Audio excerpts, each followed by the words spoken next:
Bueno, y aquí estamos, última emisión del programa Alta Praxis de este año y bueno, queremos cerrar con a todo trapo lo vamos a cerrar este año con una entrevista eh, a quien consideramos la referente máxima en este momento para nosotros de la psicología social pichoniana, eh, Ana Quiroga.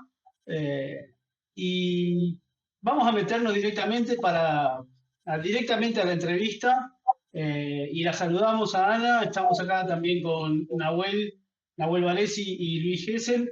Ana, buenas tardes, ¿cómo estás? Bien, Encantados y muy contentos de tenerte. bueno, muy bien, espero que podamos tener una linda charla, siempre se ha dado así, así que les agradezco, justamente participar en un momento de cierre de año, ¿no? Ujú. Porque hay tantas cosas para pensar, no sé cuántas para elucidar, porque o tener mucha claridad, porque son muchas, son simultáneas, pero creo que podemos trabajar juntos, pensar juntos, ¿no? Ajá. Esa es la idea. Tenemos un montón para charlar. Hay muchas cosas. Calculo que no se va a agotar en esta charla todo lo que tenemos. Así que arranquemos. Si quiere empezar alguno de ustedes, Nahuel o Luis, ¿quieren arrancar la charla?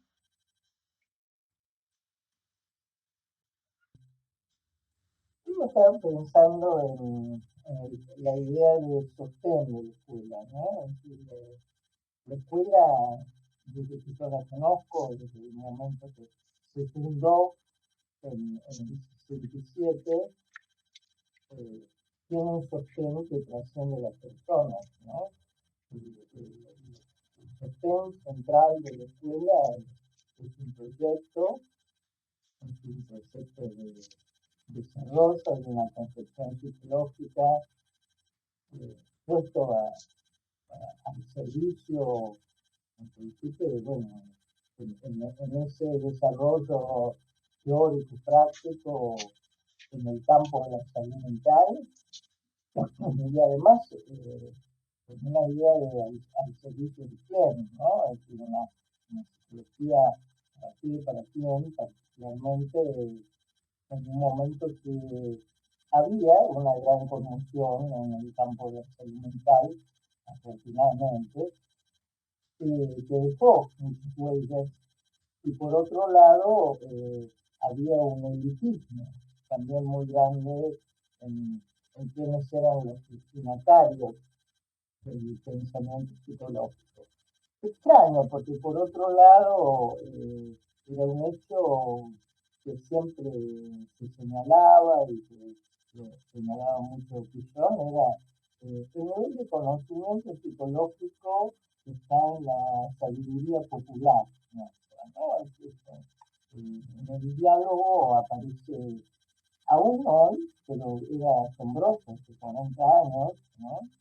El nivel de conocimiento que impregnada la cultura de gente de distintos estratos sociales. Es decir, aún en las familias más pobres, más carenciadas, la idea de que un problema de aprendizaje implicaba a las familias eh, no era algo extraño, era inquietante, obviamente, pero, pero no era algo que rechazaba de plano, ¿no? Había yo diría un aire interpretativo, una comprensión de las distintas dimensiones de los hechos y que una de las dimensiones es la dimensión psicológica, ¿no? Así que, bueno, volviendo a lo que es el sostén, ese sostén teórico, metodológico de hacer, eh, no es un sostén que pueda desarrollarse en realidad. Ni lo hizo Pisón, mucho menos lo hice yo. Evidentemente no fue fácil ser la persona que continuó al frente de la escuela que había asignado Pisón. Había una gran diferencia de muchas cosas, desde la formación, desde lo generacional. Yo me sentía muy acompañada por la confianza de Pisón y de la preparación que él hizo de mí en relación a esa continuidad, pero esa continuidad pudo darse porque conté con la solidaridad, con el compromiso de muchas personas que estuvieron a mi lado desde la psicología social, por ejemplo, desde la Escuela de Buenos Aires en ese momento, desde el centro de Tucumán, que estaba pasando una situación difícil porque Pisón muere en el 77, pero a pesar de lo adverso, del contexto, hubo mucha cohesión alrededor de la defensa y el desarrollo de la escuela. Hubo cuestiones formidables desde el punto de vista de que, por ejemplo, en algún momento yo recibí una amenaza firmada por las 3A, firmada, por las 3A, que había como un grupo de gente que estaba siempre alrededor mío cuidándome. Después, una amenaza a Pisón en el 71. Lo mío fue en el 75, lo de Pisón fue en el 76, 76 también, una cosa de cuidado, de solidaridad, de unión, muy lejos del fragmento que existe hoy, porque, por ejemplo, todos conocemos, por lo menos supongo que se conoce las polémicas de Pisón sobre el psicoanálisis y sus controversias con la asociación psicoanalítica, pero cuando se dio ese proceso, que no lo tocó solo a él, sino al psicoanálisis en general también, hubo un movimiento así de cuestión y de defensa, ¿no? Entonces, pero volviendo a ese periodo de desarrollo, a decir, a ese eje alrededor del cual se fue desarrollando la escuela, o que es la columna vertebral de la escuela, bueno, fuimos atravesando no solo momentos adversos, sino también momentos muy brillantes, muy gratificantes, y sobre todo una diversidad de fenómenos sumamente convocantes para ser comprendidos, para desarrollar teoría, para desarrollar prácticas. Por ejemplo, en un principio estuvimos focalizados, fíjense que la amenaza primera, la primera, vino de forma inmediata a una carta que escribimos en este momento, Pisón y yo, y Pisón no había podido ir a la escuela, la leí yo, advirtiendo a los sectores que estaban en la escuela, los sectores medios, de desarrollo intelectual, con inquietudes izquierda, algunos, otros están viviendo al peronismo, otros no, pero como tratando de poner, de hacer visible eso era que se estaba, si bien era un gobierno enormemente criticable, estábamos siendo muy manipulados en una opinión, en una estrategia que iba a ser la base de consenso de nuestro sector social, de algo que iba a ser de un enorme peligro y de un enorme daño, ¿no?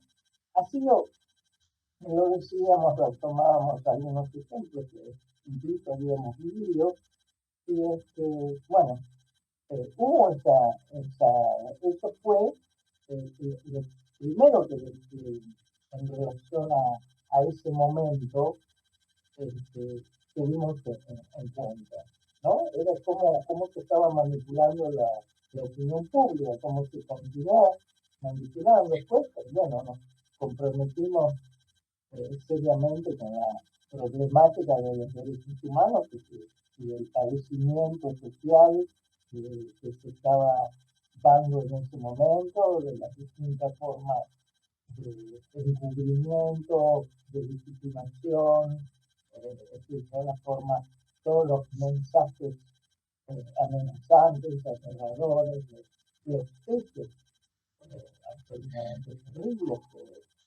por vivir. Después, y bueno, nos acercamos en la medida de lo posible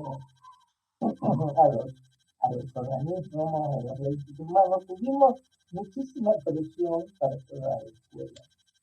Y fue muy fuerte, a mí me conmovió, me admiró, porque quizás está mal de salud, me dio en el 27, su absoluta decisión de no dar un paso atrás, y además en un contexto, ¿no? y de no ceder en nuestro derecho por supuesto que en nuestro derecho a la palabra, a la enseñanza, al pensar, ¿no?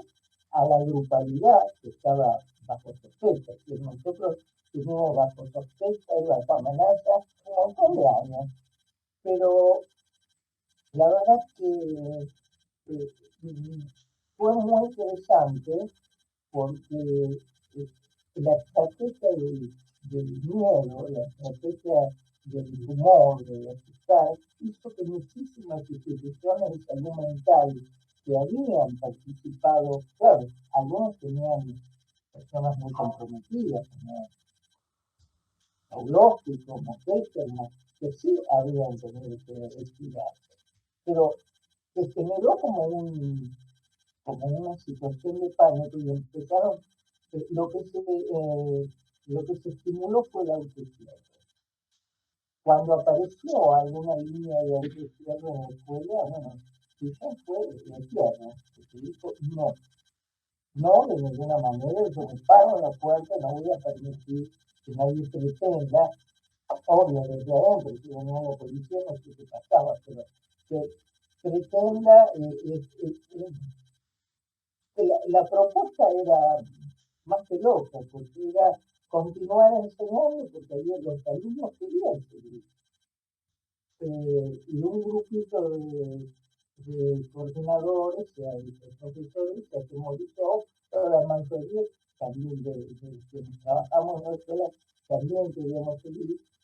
Y entonces la propuesta era que cada uno hiciera su trabajo con un grupo en su casa, que la verdad que era justamente lo más peligroso que podía existir en ese momento. Bueno, anécdotas muchas.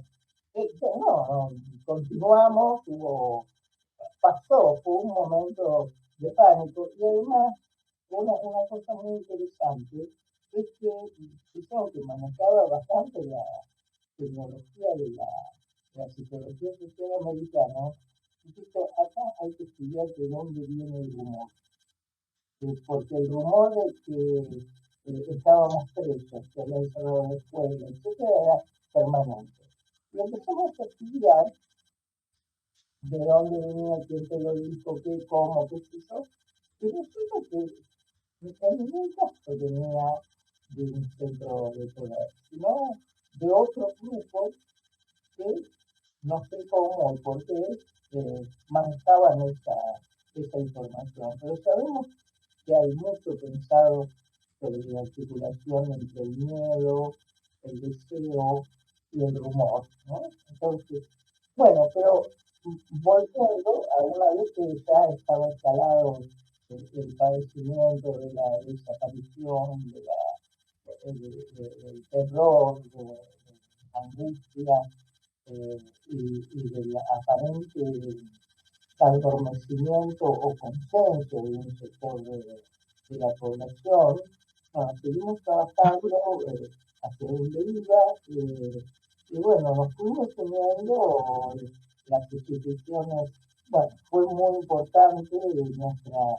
participación en la guerra de Malvinas, donde trabajamos con la población, particularmente la población docente, porque hubo una demanda hacia nosotros que venía de alguien que estaba en escuela, que registraba desde su rol de dirección de una institución educativa el caos que había y donde aparecía como lo visible que las maestras se fijaban de que las cosas que dibujaban los chicos eran bastante terroríficas y que además se caían al suelo y se golpeaban mucho, etc. Entonces, bueno, nosotros armamos un dispositivo, un montón de escuelas nos pidieron que en realidad lo que descubrimos que nos estaban más necesitados de ayuda eran los docentes, porque los chicos se expresaban con ansiedad, estaban contraídos por eso, porque vivían en casa, en todas partes de esta situación, y bueno, pudimos trabajar con los docentes, hicimos algunas reuniones, no solo íbamos a las instituciones, trabajamos con otras instituciones, ahora se me han ido la cabeza, pero una era la que decía era la Escuela de Técnicas Corporales y la Escuela de Psicomotricidad. Y allí hicimos un trabajo con los docentes que pudieron hablar de situaciones muy penosas que estaban atravesando como personas, algunas con familiares enfrente y otros teniendo que sostener una normativa que era cada uno lo suyo defendiendo lo nuestro, pero donde no se iba a hablar, no se iba a poner en cuestión nada, pero a la vez, bueno, después tuvimos algunas intervenciones en la ciudad de Roca. Bueno, fue un momento donde la escuela que había estado como insistiendo en ese periodo hizo una gran expansión en la vida comunitaria. Bueno, por otro lado, en el campo de las instituciones de salud mental empezamos a las que habíamos quedado, las que habíamos resistido, empezamos a tejer lazos, bueno, fueron apareciendo otras nuevas, etcétera, ya en el periodo de la caída de la dictadura y el dificilísimo acceso a una situación democrática, fue muy importante el poder, fue importante, necesario y muy posible el sostener nuestro marco teórico y desarrollarlo. Fue también muy importante el reconocimiento que la escuela tenía en el campo de la salud de las instituciones en salud mental por la coherencia de haberse mantenido, de no haber cerrado, porque nosotros nos habían acusado de todo públicamente, etc. Pero a la vez evaluando hasta dónde se podía llegar. No fue una actitud suicida, fue una actitud caminando por el borde, digamos, pero había autores que se explicaban, pero no se nombraban, ¿no? Obviamente. Claro. Ese tipo de cosas. Me acuerdo de un docente que citaba a Mao y decía en el libro gordo de Pepe. Sí. Entonces, pero lo importante que fue después, ya estoy hablando del principio de los 60, bueno, 83, 84, 85, en el 85 hicimos un congreso de instituciones grupalistas y empezamos a trabajar en forma estable durante más de 10 años las instituciones grupalistas que coincidíamos en determinadas líneas de lo que era lo experimental y fue un momento extraordinario de producción, de encuentro, de creatividad, de reparación enorme, enorme.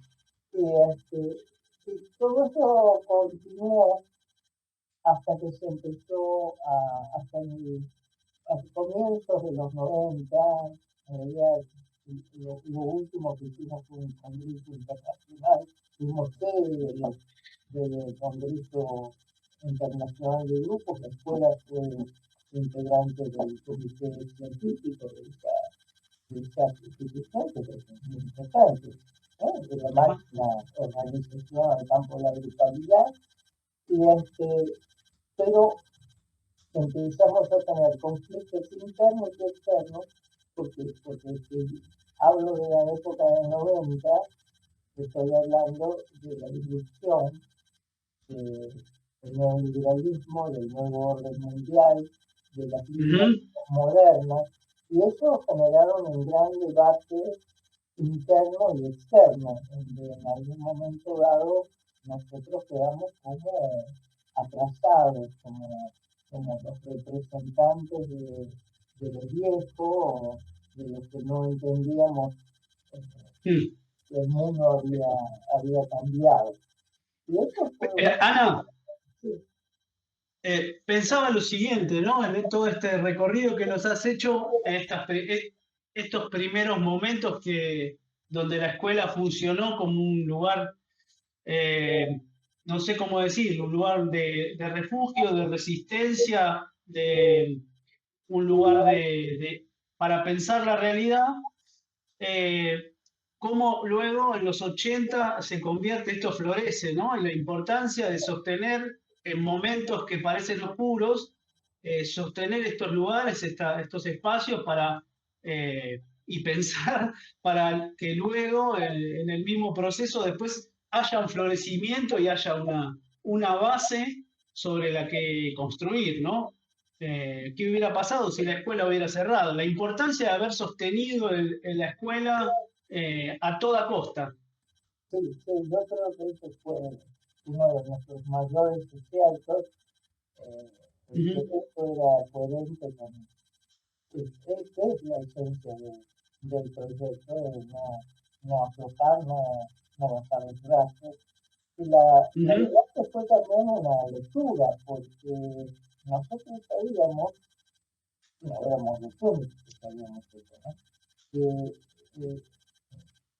la situación social de ese momento no era igual a la de hoy. Y de nivel había miedo, había antagonismo, pero no había el nivel de fragmentación ni individualismo que existe hoy.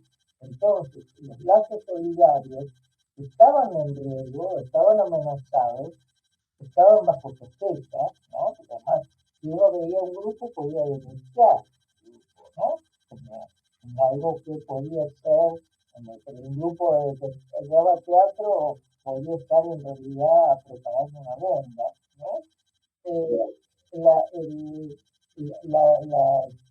Había también, por supuesto que había quienes creían y repetían en algo andaría, ¿no?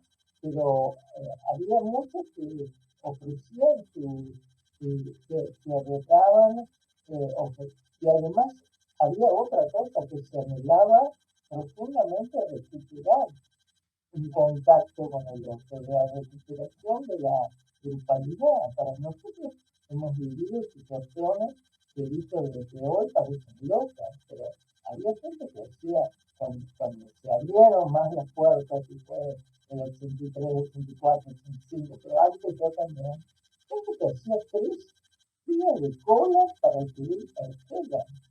Eso era, pero la escuela también tenía una limitación de espacio. Era como una especie de locura, ¿no?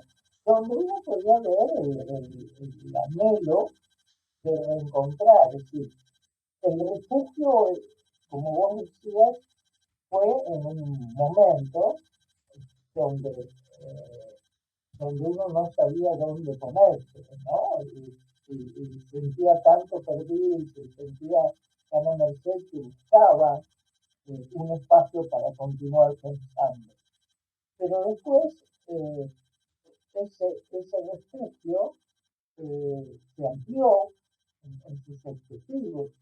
Era reencontrarse, repensar lo sucedido y en gran medida reparar lo sucedido. Entonces ahí también fue un momento de trabajo sobre el tema de los derechos humanos.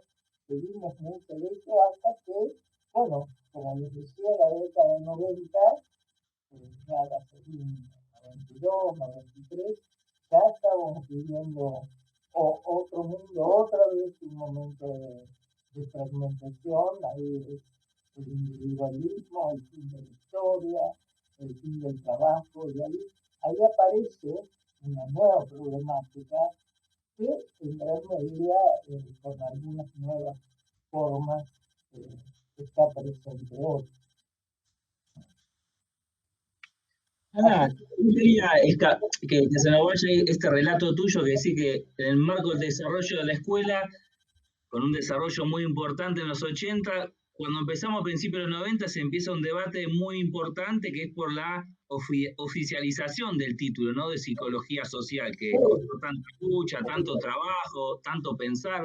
¿Cómo fue ese proceso? ¿Lo podés compartir? Sí, fue un proceso hubo mucha controversia, porque el tema de la oficialización era anterior.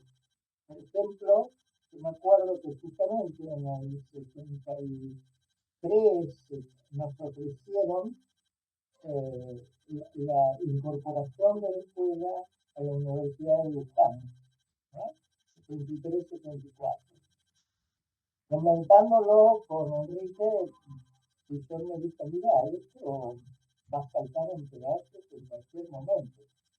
No veo la persistencia de este proceso de apertura, de renovación de la educación, etcétera. Ya la situación de crisis política era clara. Me parece que lo mejor es que nos mantengamos, una situación que era bastante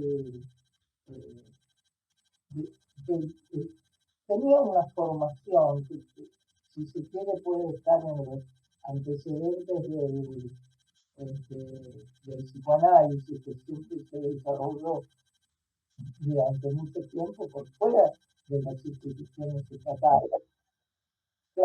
Claro. Porque además lo que pensaba era que era muy difícil mantener la línea de formación, el trabajo discutivo, etcétera, que nosotros nos proponemos meter ese proyecto dentro del sistema educativo.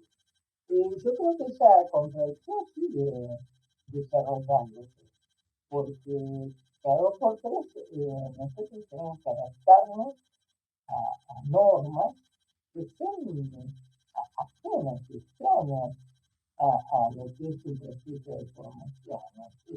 Son procesos de aprendizaje, el trabajo de la subjetividad, el trabajo de la actitud psicológica, etc. ¿Cómo se mete en un programa que tiene que tener tantas horas de esto, tantas horas de aquello? tal tema, tal tema, tal tema, que se tienen que unificar todos los programas. Yo me acuerdo porque Paulo Freire, en una de las visitas que hizo, que es una muy particular, que estuvo en la escuela, cuando presentó Pedagogía de la Esperanza, él había ya pasado por la experiencia de ser el ministro de Educación en San Pablo, ¿no? Y entonces le preguntaban, él dijo que no podía haber tenido una mirada tan crítica sobre el sistema educativo que cuando le proponían hacer algo no pudiera se echar atrás. Entonces se metió en la aventura. Entonces después decía, lo que hay que hacer en estos casos, por todo el desarrollo que se dio, bueno, con lo que fue la reforma educativa, ¿no? Que se dio en el mundo, pegó en nosotros, que vino mucho de España, también lo pegó en Brasil, en todas partes. Él dijo un pie adentro y un pie afuera, ¿no? Sí, bárbaro, pero no es tan fácil, ¿eh? Mantener el pie dentro y el pie afuera. Se tiran el pie para adentro y a veces poder correr un poco más.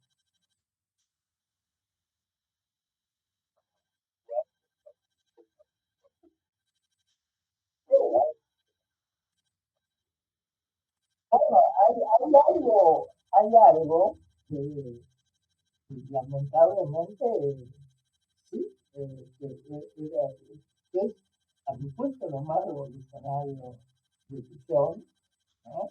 Hay algo que es aquel punto de quiebre donde él cerró la escuela de psiquiatría social destinada a psiquiatras, porque empezaban a entrar los psicólogos.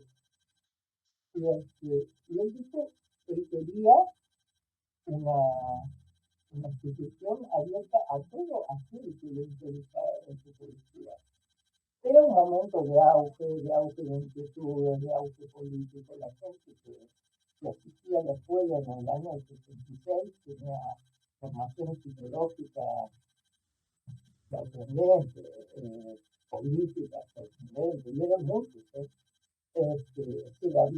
Estaba en ese bullicio de la sociedad argentina que estaba ligada a todo lo que se estaba dando en Latinoamérica, a la revolución cubana, al cuestionamiento, al marco francés, a todo lo que se estaba dando en el mundo, ¿no?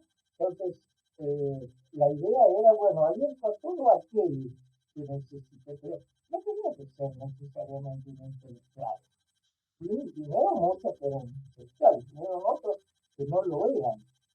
Y el tan mencionado y que por suerte oigo de nuevo, escuchar oigo de nuevo esa frase, la escuela me cambió la vida, ¿no? La idea no era cambiarle la vida a la gente, sino poder llegar a hacer eso de sujeto situado, ¿no? El que se comprende a sí mismo, el que comprende el contexto del que es parte, del que es actor, el que lo incluye. Y yo creo que lo que son casi eslogans en la escuela, como la mirada crítica, como el nuevo posicionamiento, etc., ese es el hecho. Y yo pienso que ese hecho, bueno, en este momento está acotado a quienes tienen las condiciones formales para, para inscribirse en la escuela. Pero bueno, esto me parece que el mundo retrocedió mucho en ese aspecto y nosotros también. Porque para mí es todavía una herida abierta, pero a la vez con una condición de supervivencia. Si nosotros no nos incluíamos en una carrera oficial, la escuela, como escuela no formal, hubieran desaparecido, particularmente en ese periodo, ¿no?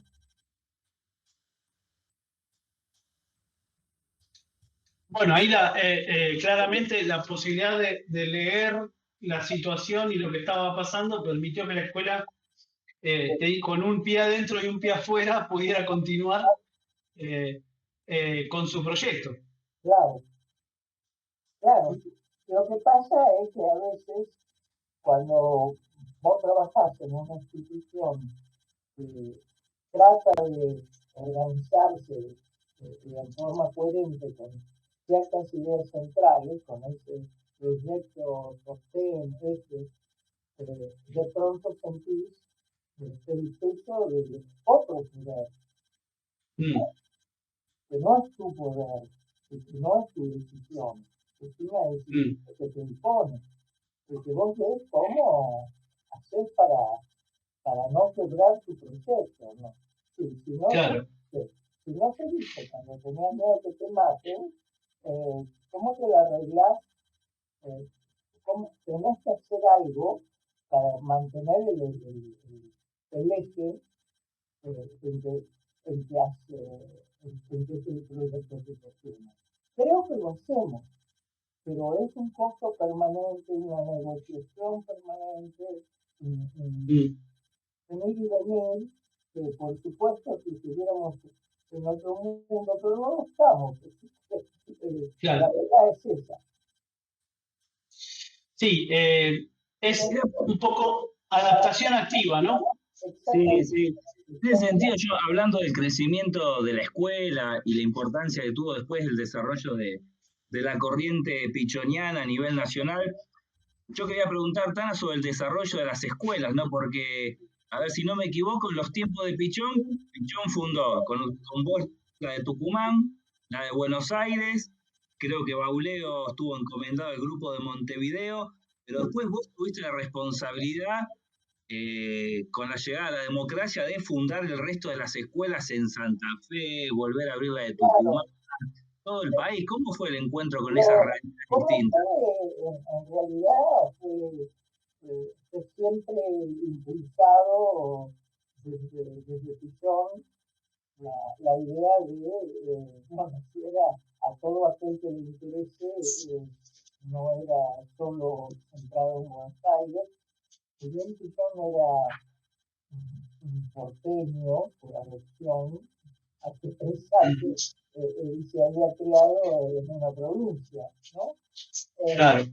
atravesando además cualquier cantidad de fronteras europeas, etcétera. Este, la, había habido inicial que me tengo a la historia, sería un periodo que había, que yo tuve mucha influencia en Rosario en algún momento, y había un grupo de psiquiatras rosarinos que venían a la escuela de Buenos Aires, a la escuela de psiquiatría, y en algún momento se, se armó algo como una pequeña grupo que era una escuela, ¿no? Muy circulante pero que no tenía una verdadera estructura, era un grupo de gente que hacía atención psicológica, que supervisaba en Buenos Aires y que estudiaba acá y tenía algunos alumnos en Rosario, ya que no todo el mundo podía buscar, eran además estudiantes más jóvenes, etc. Lo que marca una historia yo diría dentro de la línea y del concepto de psicología social, es lo que ocurre con Tucumán. Porque Tucumán expresa, ¿no? Eh, cuando ya conocía a Tucumán, pero cuando es convocado al Congreso de Cardiología en Tucumán en el año 66, no, 66, yo tengo tantos años que me hago lío con las décadas, en el 66, estábamos en la dictadura de Onganía, el cierre de los incendios, y toda una gran revolución de la vida de los tucumanos, de la cotidianidad tucumana, una crisis tremenda, porque dejó sin trabajo y en situación de exilio, de migración a miles y miles de personas, pero había una juventud ligada a la universidad en parte, pero no solo a la universidad, que se había articulado también con gremios muy combativos, como el gremio de las copias, como el gremio de que trabajaban en el sistema, ¿no? Y era una discusión permanente donde además se habían dado movimientos muy fuertes, situaciones de represión también. Y a Pichona resultó, él viajó, porque está invitado, fue con Chávez y fue con Bonafé. Eran como las figuras no cardiológicas, no de la cardiología, pero Sí, sin duda. bueno, y él tuvo, por supuesto, mucha convocatoria de parte de un sector importante de estudiantes y de otras personas. No estaban estudiando psicología ni medicina, pero que se acercaron y que estaban profundamente conmovidas por su realidad. Y a él eso le atrajo enormemente, hizo una articulación para empezar a viajar con regularidad, me incluyo al mes siguiente en esa tarea, y se fundó la Escuela de Tucumán. Y la Escuela de Tucumán fue un baluarte de gente pensante, inquieta, y un baluarte que, si bien nosotros ya ahí Pisón estaba elaborando su idea de cerrar la escuela de psiquiatría, que no era que era abstinente de pensar la realidad, porque tenía un perfil de posgrado. Entonces, en lo de Tucumán es que se da esa apertura, Pisón la ve ya en marcha, y bueno, refuerza su interés de hacer algo mucho más ligado a lo interdisciplinario,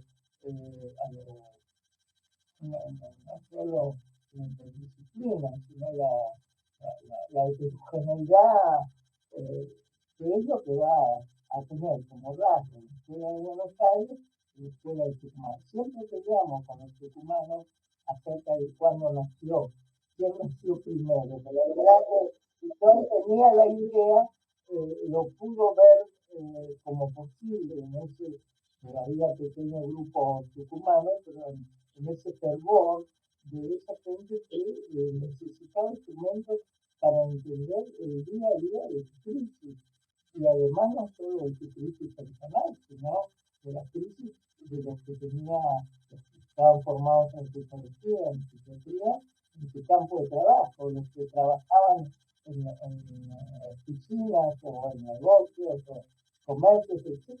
Que era vivir en una economía devastada súbitamente con todos los efectos que se tuvieron, ¿no?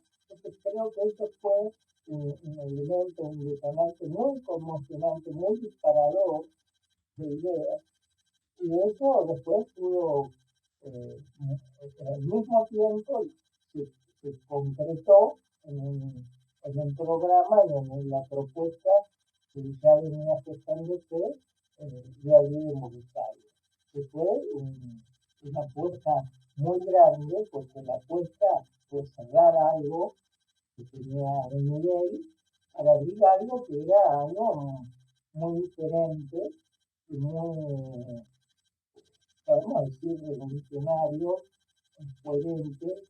Yo creo que es lo más fuerte de la propuesta de Pichón, como lo dije recién. Y bueno, entonces, eso fue Tucumán, que después tuvo un destino complicado porque hubo desapariciones y hubo cerrar escuelas. Y quedó personas que venían desde distintos lugares a estudiar a la Escuela de Buenos Aires cuando se aflojó el tema de la dictadura, cuando ya la represión, no era que paraban a la gente y le revisaban los programas, lo que tenía escrito en los papeles, etcétera, etcétera, lo que pasaba, lo que fuimos estimulando fue que en el Gran Buenos Aires, que era de donde venía mucha de la gente, se empezaron a crear escuelas locales que estaban ligadas a la nuestra, pero que eran autónomas a la vez. Porque escuela nunca tuvo sucursales, como algunas veces, algunas personas dicen que era sucursal de la escuela. No, estudiaste con gente que se formó en escuela, ¿no? Y así, bueno, fascinar, en el cine, en la plaza, y a la vez había empezado a formar en Mendoza, con el tiempo y se fue abriendo en distintos lugares del país. Tuvimos un acceso primero de formación en grupos en varios lugares de la Patagonia, que luego se convertían en escuelas también.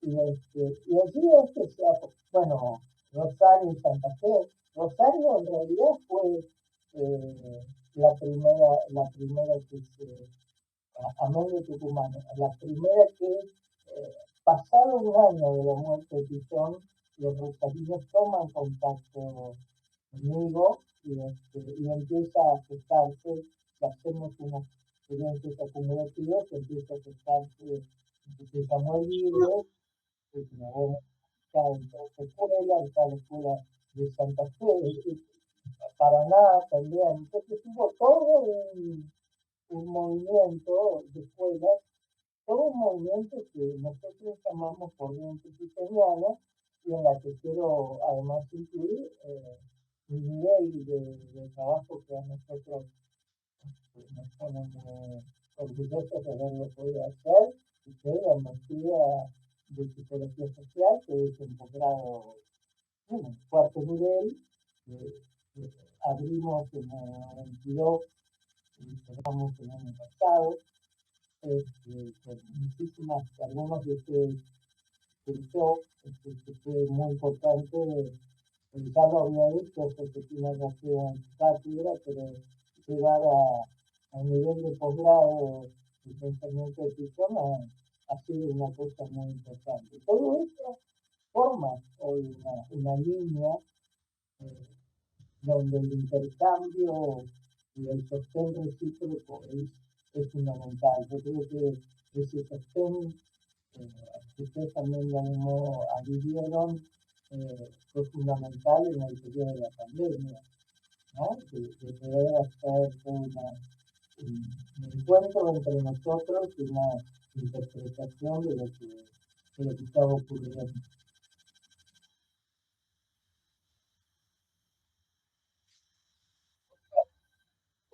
Los sorpresas normalmente no los miran.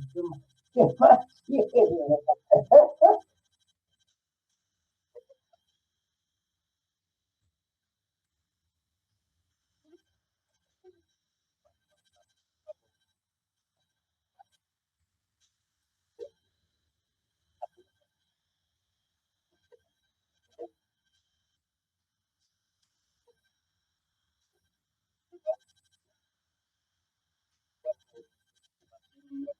Sí, por ese auxilio, exactamente.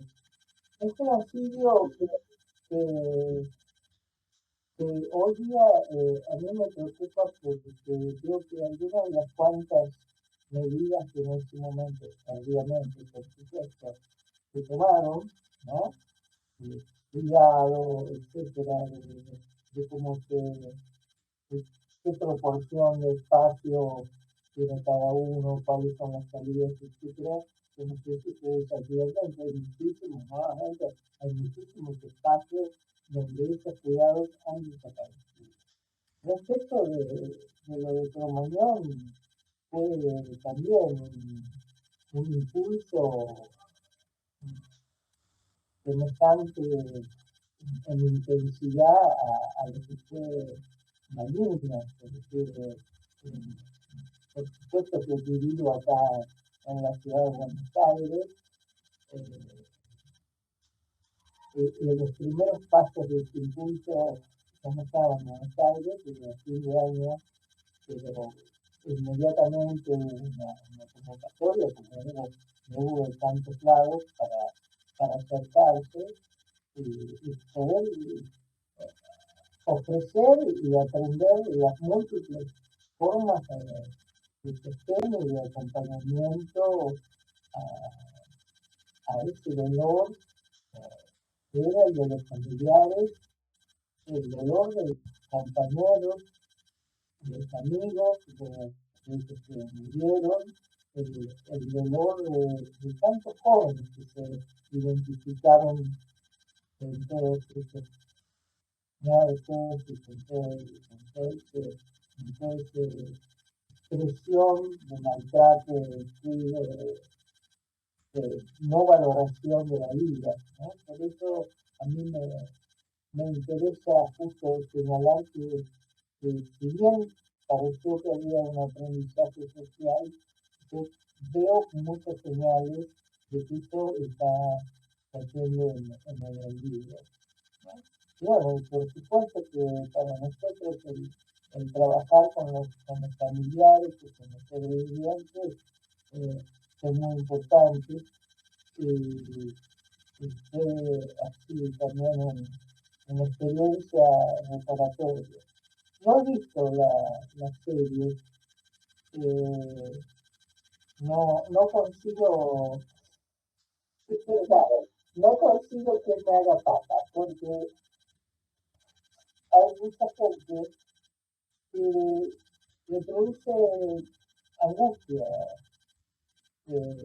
mirar esa serie, por más que está enfocada en cierto lugar, pero bueno, Cromañón fue un indicador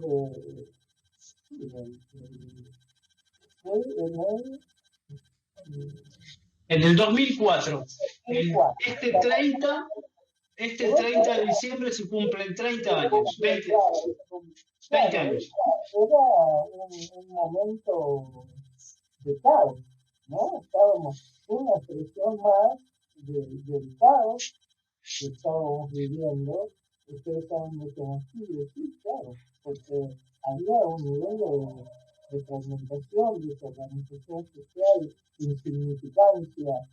Ya veníamos de ese. Sí, yo te confieso, Ana, que a mí me cuesta mucho también encarar, ver la serie. Pertenezco un poco a esa generación, ¿no? Claro. Y soy nacido y criado aquí en Buenos Aires y fue un hecho que me atravesó muy, muy directamente y me sensibiliza mucho cuando vi que salió la serie, que tiene algo de ficcional por lo que estuve leyendo. De cualquier manera, me cuesta mucho tomar coraje para verla. Es algo que es fuerte. Creo que es algo que se da en muchas personas de tu generación o de otra, pero que también es cierto que así como ese hecho espantoso, ese genocidio, se dio en un momento de desorganización social, de crueldad, de ruptura, de armonía, ¿no? Porque estábamos saliendo del 2001, no había pasado, no era que las cosas se hubieran arreglado mágicamente y se hubiera habido elecciones en el 2003, sino que por todo ese año estaba presente. Y yo creo que es un momento también de mucha hipersensibilidad social, que si quieren ahora podemos hablar de lo que pasa, ¿no? donde el contacto, que yo creo que hay un nivel de padecimiento cotidiano, de agobio frente a una multiplicidad de estímulos hostiles, dañinos, permanentes, somos como bombardeados, ¿no? Por lo que ocurre acá, por lo que ocurre en otro lugar del mundo, hay mucha gente que no tolera nada más. ¿A cuántos oímos que no quieren saber noticias, que no quieren ver más nada porque su dolor es suficiente? Piensan que encerrándose logran algún tipo de refugio, es decir, encerrándose, regalándose de la realidad. Esto se llama adaptación pasiva. Es una burla, ¿no? Yo no te lo digo en la serie, sino porque la tolerancia se ha bajado mucho el umbral de tolerancia a la frustración, al dolor, a la agresión. Oímos hoy día permanentemente una palabra que hace unos meses aparecía como un concepto entre sociológico y psicológico, que era el de la crueldad, y hoy es una idea y una palabra que aparece permanentemente para referirse a esto en nuestra vida cotidiana.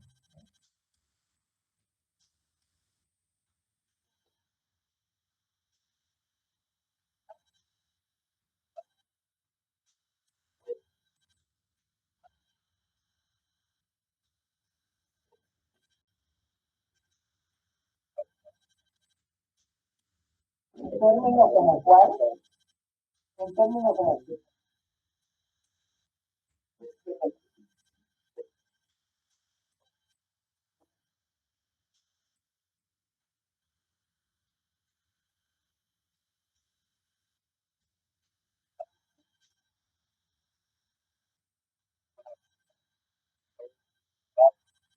Claro,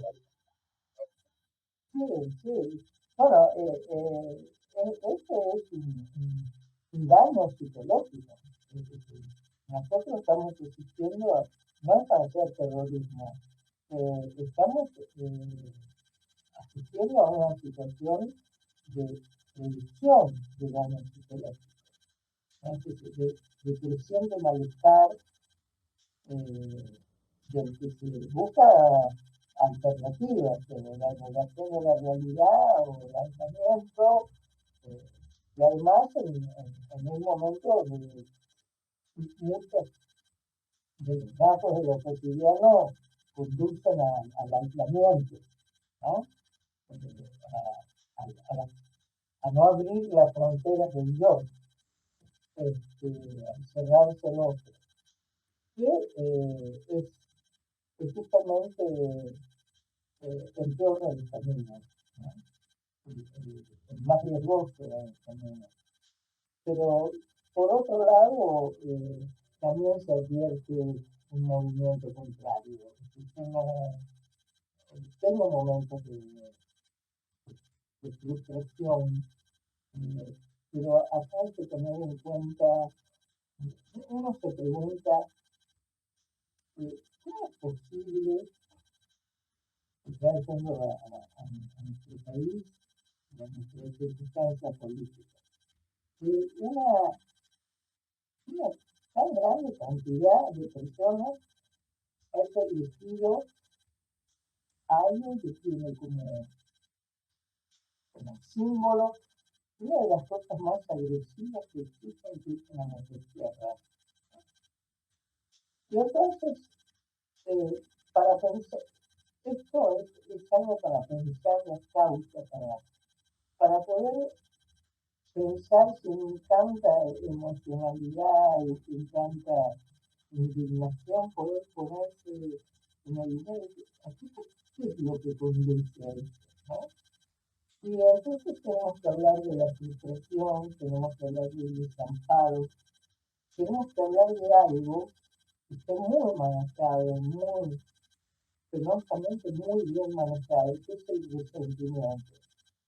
Si ustedes quieren ver un caso muy clásico de cómo se maneja el resentimiento en una población, pensemos en la relación que ahora descendió, que el año pasado era permanente, lo que la gente, sobre todo la gente trabajadora, decide los planeros, ¿no? Porque el mensaje social es un mensaje de descartabilidad, de insignificancia, que vos no valés nada, no mereces nada. Y entonces esto genera sufrimiento, pero a la vez nos va poniendo en un lugar de resentimiento, porque uno se siente excluido y a la vez ve a otro como privilegiado, aunque no sea esa la realidad. Y entonces eso manejó mucho, es realmente como un veneno, realmente, ¿no? Cómo fue sembrando o orientando la indignación, el odio, el desprecio, la búsqueda de venganza. Y entonces, ¿cómo se incrementó la agresión? Es decir, la frustración genera agresión, genera ira, ¿no? Sí, el otro día escuchaba, Ana, que decían que cuando alguien se enoja, a veces, en algunos enojos, detrás de los enojos o de esa violencia que se produce cuando uno se enoja, a veces hay detrás de ese enojo tristeza. Y bueno, tristeza, frustración o desamparo, creo que quizás puedan conformar una tríada que derivó en este enojo, esto violento que quizás este personaje que hoy está como presidente de la nación haya hecho conexión con la sociedad, ¿no? A través del enojo, pero que ese enojo en realidad conectó con una tristeza y un desamparo, ¿no? Sí, Que, en que, realidad que la sociedad. la bronca, el enojo Mm. y la tristeza son las caras de la misma moneda. En la clínica eso aparece muy claramente, ¿no? A veces la tristeza visible esconde un enojo y a veces el enojo esconde una tristeza y una pérdida que no se hace visible. Yo creo que Milei como figura identificatoria de alguien muy enojado, no es muy enojado, da la impresión de que disfruta, que tiene goce con el daño que implique, habla de alguien que ha sido que es y que se siente que mueve su corazón maltratado. Entonces responde con un odio y una violencia. ¿Sí? El tema es qué nos está pasando, cómo estamos viviendo de mal, qué nivel de frustración, qué condiciones tiene nuestra cotidianidad para que seamos sujetos tan pasibles de identificarnos con la violencia. No es mayoritario. Yo creo que sería ser muy simplista pensar que la gente votó mayoritariamente por resentimiento. Veamos el tema del resentimiento, veamos el tema del odio, veamos la frustración y veamos también la realidad que generó esa frustración, ¿no? Y de cómo sistemáticamente las necesidades de las personas pasan a un segundo, tercero o ultimísimo plano, ¿no? Y se va destrozando la esperanza. También una esperanza que cada tanto reaparece. Ajá. veníamos tratando en los últimos programas, un poco yo venía insistiendo con el concepto de sentido de propósito, con esto de tener un proyecto, de que es necesario tener ese proyecto, ese sentido, y que quizás el otro día justamente fui a una presentación de un libro y una persona dijo, tengo la sensación de que estamos viviendo en un experimento, de que somos parte de un experimento y necesito encontrar la salida, necesito encontrar la puerta de salida de este experimento. Y me pareció una metáfora eh, excelente para describir, ¿no? El momento, eh, una necesidad como de encontrar algo a través de lo cual salir, ¿no? Y quizás este proyecto, concepto tan importante para la psicología social, eh, esté por ahí, ¿no? La cuestión, esto de encontrar algo, un sentido, ¿no? Un para qué. Sí, sobre todo que el experimento es un proyecto de otros, porque no nos olvidemos que existe una minoría cada vez más concentrada, que cada vez necesita más aplicar las clavijas y desarmar los derechos logrados, y desamparar, dejar el desamparo a la gente, porque cada vez se va haciendo más sabio el deseo de la riqueza y la concentración de la riqueza. Es decir, estamos ante la emergencia de pensamientos rígidos, autoritarios, exigentes, de la misoginia, del racismo, etc. ¿no? ¿Cómo encontrar un proyecto, cómo hacer un proyecto cuando todo parece que tiene, ya no es un viento en contra, parece casi un huracán en contra, ¿no? Porque hay pequeños emergentes que lo vamos sumando aquí, allá, en Alemania, en Estados Unidos, en Italia, acá, en distintas partes. ¿Qué hay detrás de esa propuesta? ¿Qué hay detrás de los que adhieren a esa propuesta buscando un proyecto de una salida para no desechar a quienes pueden ser nuestros pares y que en este momento están viendo por otro lado? Y sí, si nosotros no nos unimos en un proyecto, no vamos a poder salir. Y ahí hay un tema importante que es claro que desde hace 2 años a mí me preocupa que es como no, más tiempo, pero me que sobre eso hace 2 años. Que movimientos, por ejemplo, un movimiento que es la ola verde, movimientos de la lucha por los derechos humanos, movimientos en relación a la raza, movimientos de distinto tipo que buscan una salida y no terminan de entender que hay otros que buscan, es decir, que a pesar de la diferencia, se está buscando una salida, y que esa salida hay que construirla, es decir, hay como una especie de purismo, ¿no? de los propios, del propio proyecto. Si eso es así, no lo dice solo, creo que lo dijo Bertrand Russell hace poco. Vamos muertos. Entonces esa articulación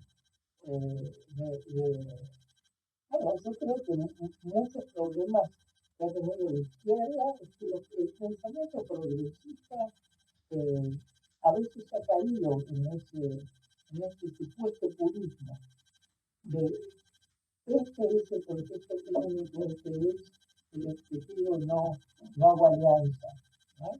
cuando es imposible confrontar con una fuerza tan poderosa sin alianza.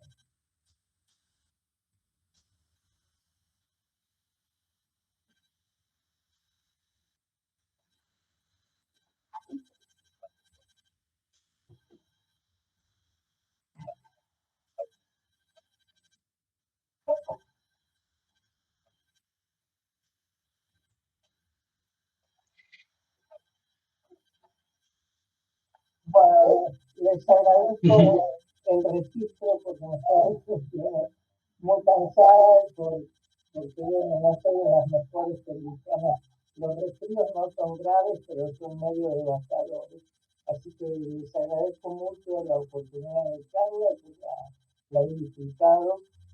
No sé si estoy muy ordenada o desordenada, pero bueno, he podido compartir partes que a veces no comento, ¿no? Se agradece, Ana. Bueno, que les pasa muy bien. Muchísimas gracias. Gracias a ustedes.